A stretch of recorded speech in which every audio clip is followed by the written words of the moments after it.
A Madison police officer was just enjoying the Oregon Summer Festival on Sunday, watching a little baseball, chatting with friends, until a little girl started choking. New at 10, the night team's Heather Burian met Officer Trent Scanlon to learn why an officer is never off duty.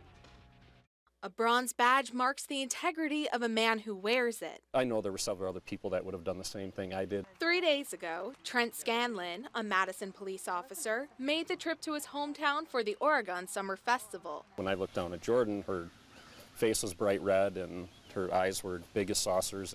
4-year-old Jordan Karen was sitting on Scanlon's lap and choking on an ice cube. I will fully admit I was very terrified, especially with Jordan being involved, with knowing her. I mean, it's different. I can't explain it. I don't know if somebody else would have stepped in or not. A mother's worst nightmare unfolding next to her.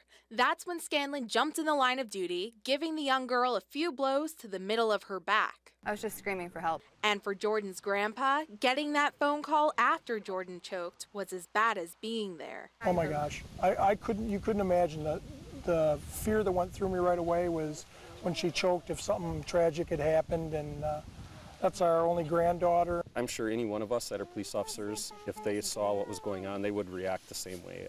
I guarantee it. I mean, it's just something that happens, and whether you're on duty or off duty. I mean, she definitely needed help, and I'm glad we were there. And Jordan's only battle wounds were a few tears.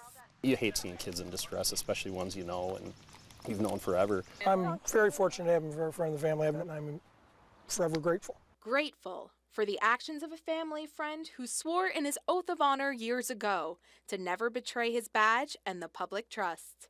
In Oregon, Heather Burian, WISC News 3.